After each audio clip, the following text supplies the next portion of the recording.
How are we doing, folks? Welcome back to the Nightmare Cabin. We are back in full swing doing album reviews, and this time we're going to be talking about the new album from Decapitated, and this is Cancer Culture. Let's get the booklet out so I ain't got that glare. And yeah, the awesome artwork on this as well. Something a bit different from what the band normally puts out, and yeah, this is a very interesting album. I think the band have come full circle in a lot of ways, which I'll get into in a minute. But yeah, we've got a slightly new lineup as well of this, which I'll talk about, and lots of stuff to talk about. Really, I'm not quite sure where to start. So I suppose I'll give my first impressions of the album. Decapitated are a band that are quite dear to my heart. They're one of the first death metal bands I got into. So they were one of those bands that, as I was getting into death metal and sort of digging deeper into it, that was one of the first bands you get into. Is sort of they're the ones you set your standard to. You know, they're the ones that make that first impression. So that's the impression that the other bands that you listen to have to make, obviously taking into context times of albums being released and stuff like that. But so in Decapitated's back catalogue, there's a clear dividing line, isn't there? It's a tale of two halves. There's a before and there's an after. So you've got the first four albums.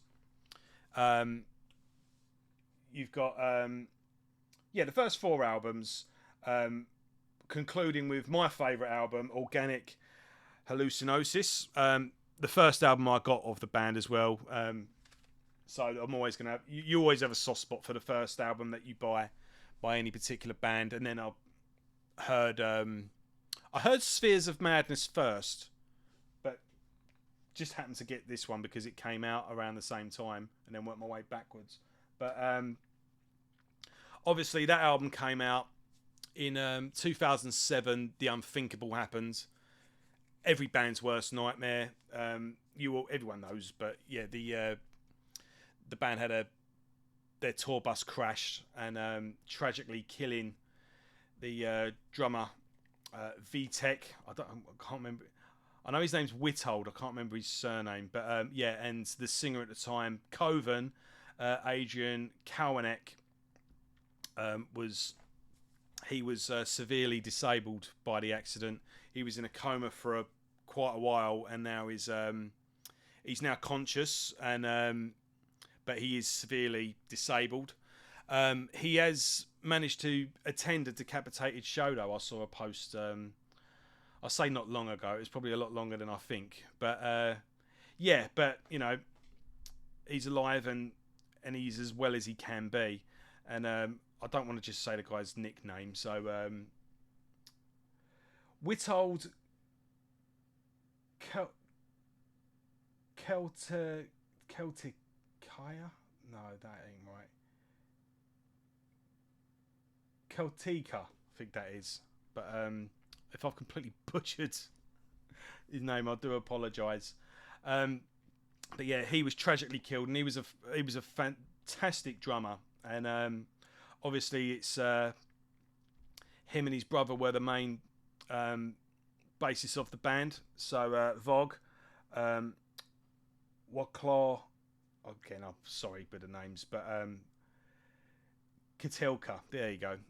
Yeah, so it was the two brothers were the the main base of the band, and as you can imagine, poor guy, he's lost his brother, and he's raised the band again from the ashes with a whole new lineup to release Carnival is Forever. I've got the special edition there, but this had, you could tell things were different with that artwork, and still very, from that point onwards though, Decapitated were still very based in death metal. They were still a death metal band, no, without a shadow of a doubt, but they weren't beholden to it anymore. They weren't limited by it.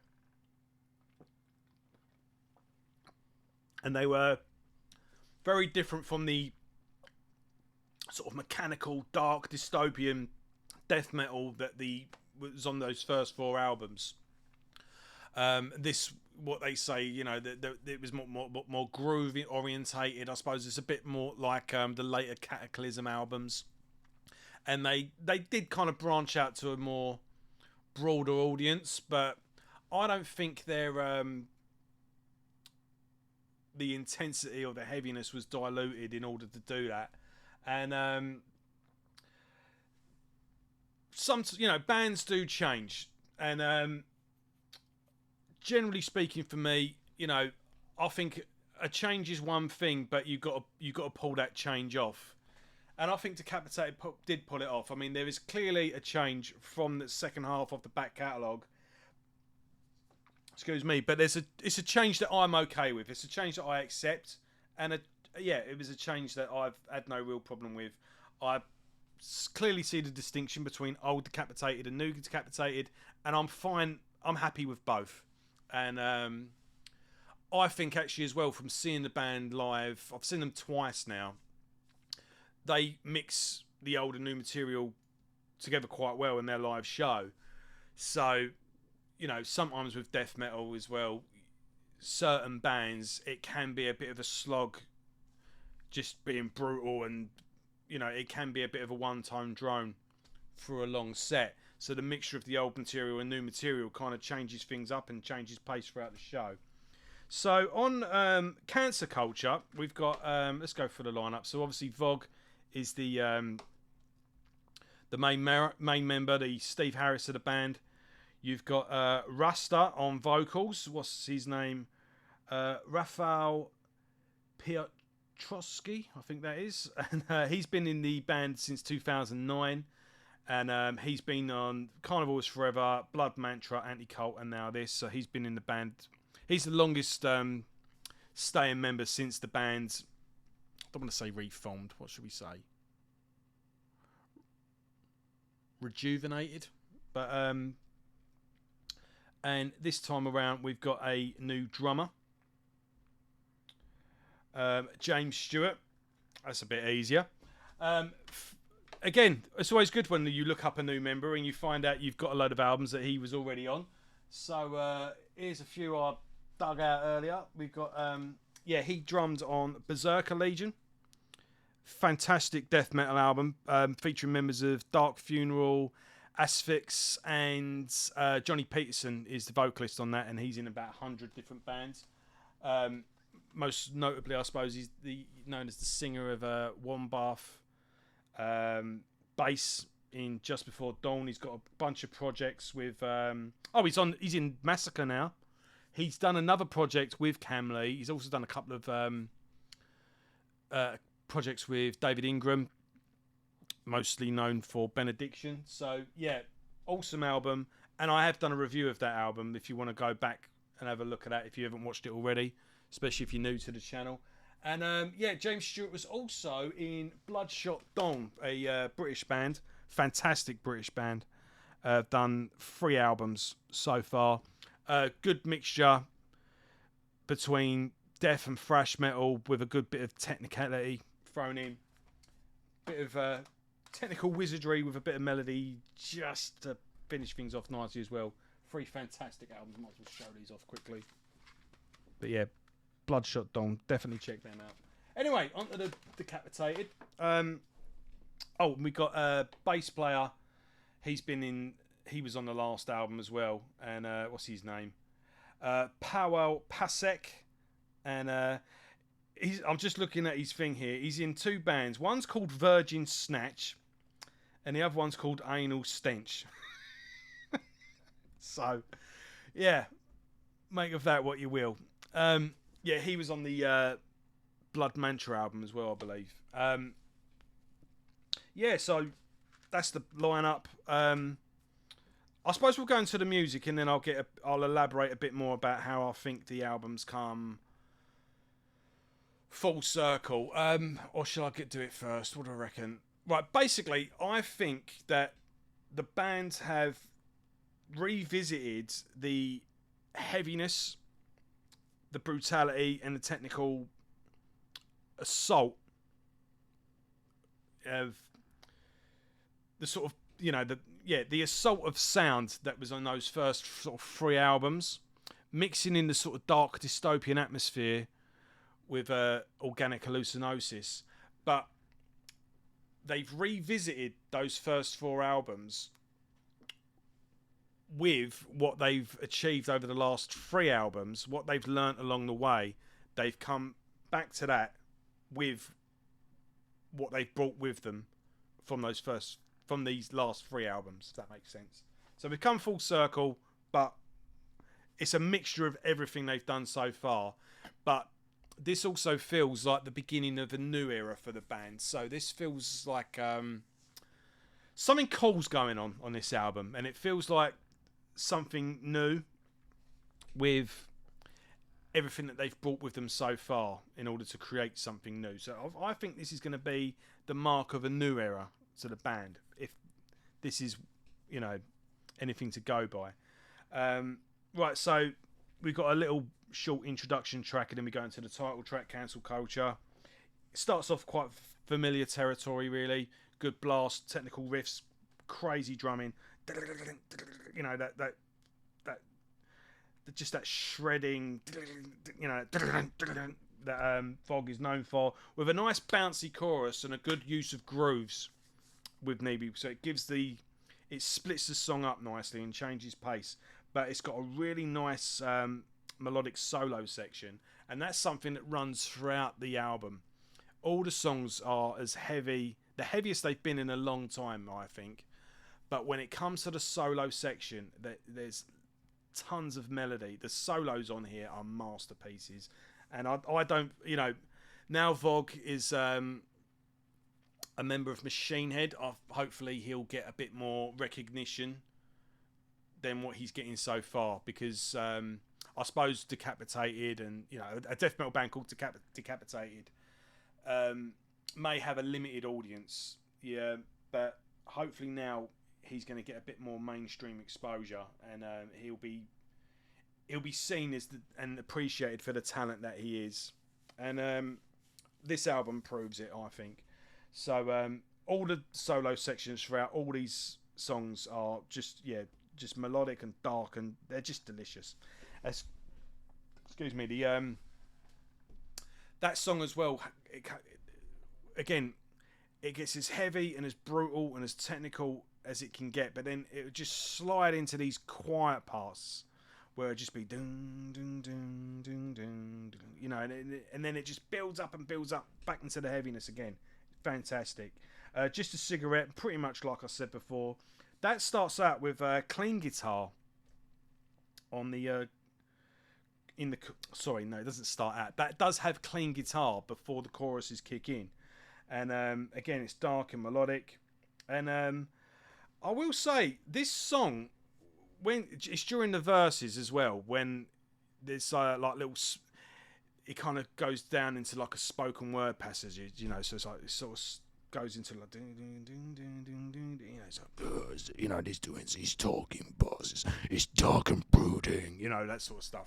And it actually reminded me a lot of At the Gates, especially their later albums, especially that last album as well, which was fucking brilliant. And yeah, I felt that a lot throughout the album as well. And there's a good Pantera sort of chuggy riff in Just a Cigarette as well. And I would say the same thing for a song that comes later on is Hours as Battlegrounds. Same sort of thing. But that song, actually, we'll get to that actually. That's something quite special about that one. But again, as also, in Just a Cigarette, there's this cool little section with like a real good sort of Pantera sort of chugging riff. And it reminded me of Pantera. So when I say it's like this, but awesome solo over the top of that as well. It's like icing on a cake. It just gels lovely together. No Cure, that's a bit more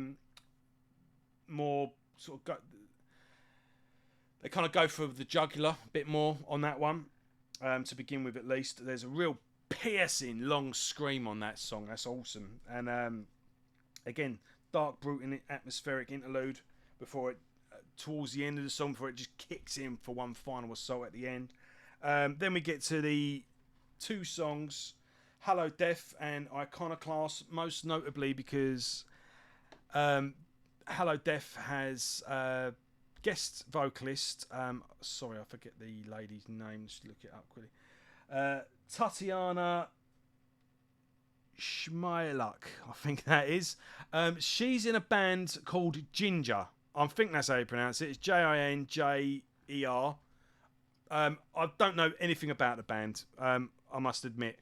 All I know is that all I can go by is her vocal performance on this song, and it's stellar. This girl can sing, and so you've got her on this song, and then on the next song, Iconoclast, you've got Rob Flynn, obviously from Machine Head, doing guest vocals. So basically, this is the hot topic when it comes to this album.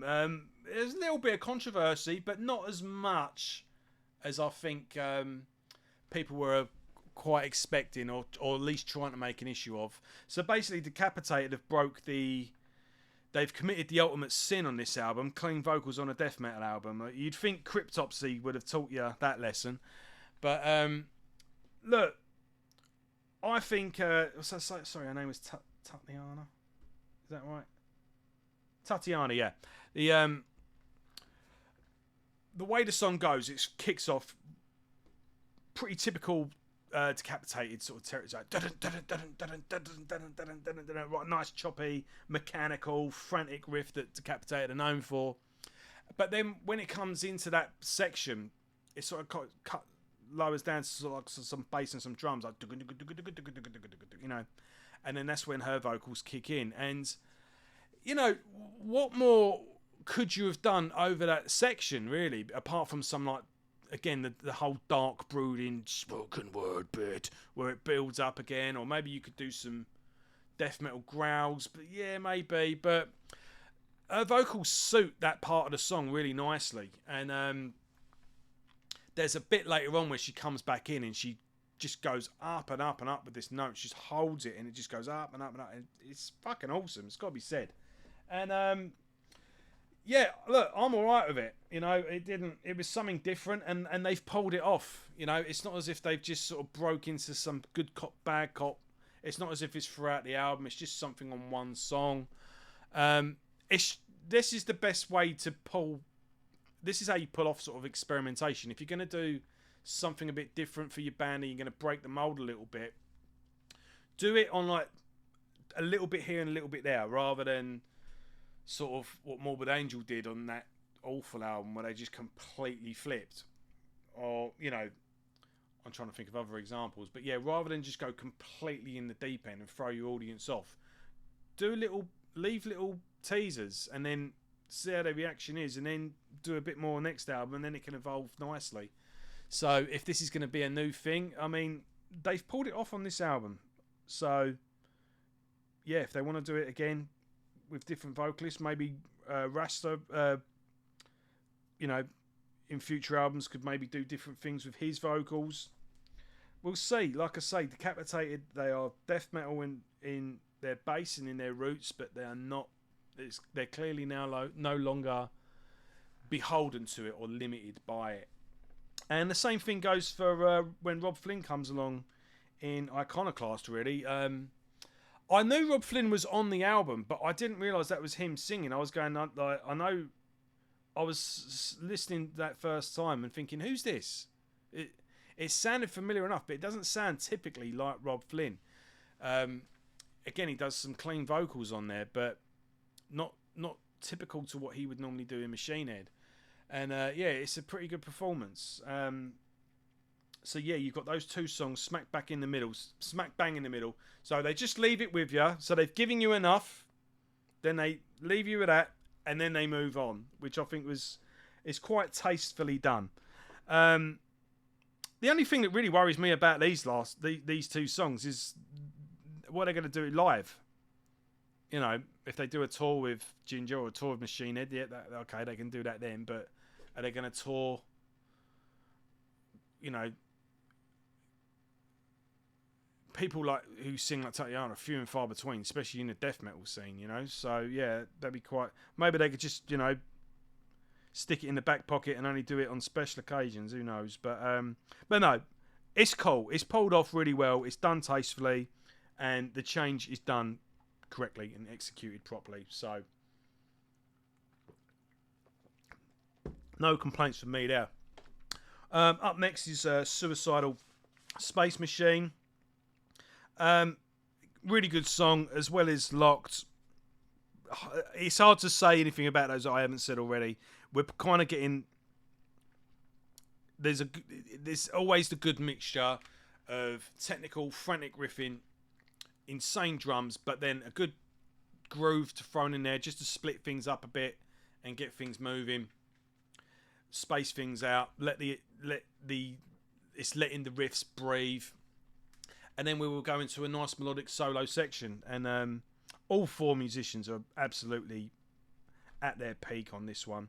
But Hours as Battlegrounds is something I wanted to do as well, because that is a really cool atmospheric song, and when I say like there's a lot of melody in this album, doesn't mean that it's watering down any of the intensity or any of the the heaviness and the it still packs a punch. It doesn't take anything away from that. All it does, if anything, it just adds layers of atmosphere, and it just adds to the overall picture. It just paints, the overall atmosphere of the album. It just, when you got artwork like that, you need, where it's just so detailed and intricate and weird. you need to conjure up some pretty crazy music to match that. And I think Hours as Battlegrounds is as much a departure for the band as Hello Death or Iconoclast. And then Last Supper, the album closer, again, real cool heavy song, beautiful solo at the end of that song, which then leads into a nice little heavy bit towards the end just to finish you off. It's 37 minutes. Decapitated have always been a band that never really messed about. They kind of give you a distilled, purified, I don't know what's the word. It's just, chiseled down to what it needs to be, and then you get no more, no less. There's never an ounce of fat on any of their albums. They do not mess about. I mean, I can't remember which one it is. I'm sure there's one album where there's just like 7 songs. But it doesn't matter. There's 7 awesome songs. It's all you need. I mean, this is only 7 songs, really, when I think of it. I mean, From Nothingness with Love, it's just a minute long of just some drumming and a bit of riffing to get things going. But yeah, 1, 2, 3, 4, 5, 6, 7, 8, 9. But it's made me curious now. There's an album of theirs that's just 7 songs. I'm sure of it. I think Organic Hallucinosis is only a half hour long. Anyway, I'm going off on one. But yeah, like I say, this, as much as I love those first 4 albums, you can sit there all day going, oh, I did look up some videos and I had a look at some reviews, and some people are just, no, the first four albums and that's it, and I'm not moving on. And I can get like that with certain bands myself, but I don't know, I don't just bang on about it. I just kind of, if I don't like a band anymore, I just stop and then I just move on to something else. There's plenty of other stuff out there, so I tend not to. But I kind of see those first 4 albums as a separate era to a band. So think of like the first 2 Iron Maiden albums. It's practically a different band. It's a different time. It's an era of this band, but it's almost like a separate band all on its own. And that's kind of how I see those first 4 albums, or definitely the first 3 albums, because Organic Hallucinosis was a new lineup anyway. They had a new bass player, a new singer on that album, and that was kind of like the mark of something new on itself. And it was sort of different, but yeah, we'll say that's the first 4 albums, and like I say, I was okay with that change, and I've always kept an interest with the new stuff. I was always fine with it, but this is definitely the best album they've done since the reformation. This is definitely the best of the new era for me, and it feels closest to that original era, whilst simultaneously being a million miles away from it. That's where I mean by where they've come full circle. They've revisited their original era whilst retaining and adding in everything they've learned along the way. I think that's the best way to sum that up. Like I say, you know, another example would be, you love Death, Scream, Bloody Gore and Leprosy. I love those albums, but I also love Symbolic and Individual Thought Patterns. You know, you just have to separate the two. The bands has evolved, and in this instance, I'm okay with that evolution, and I'm excited to see where it goes from here. So yeah, top effort, guys. This is a fantastic album, and I think is the mark of something new for the band. So yeah, this is a 9 out of 10 for me, and definitely in the category for album of the year. And I'm enjoying it more with every listen. This is really enjoyable, and yeah, I mean, as much as it's, you know, as brutal as you like, it'll melt your face off, but I think it's quite an accessible album as well, and you don't have to trade one for the other necessarily. So yeah, good to have you back, lads. And I think they're playing London soon. If I'll have to look it up. Hopefully I haven't missed it, but yeah, I think I saw that they were playing the Underworld. I might have to get a bit of a lastminute.com ticket and check them out. But yeah, Cancer Culture, definitely worth your time.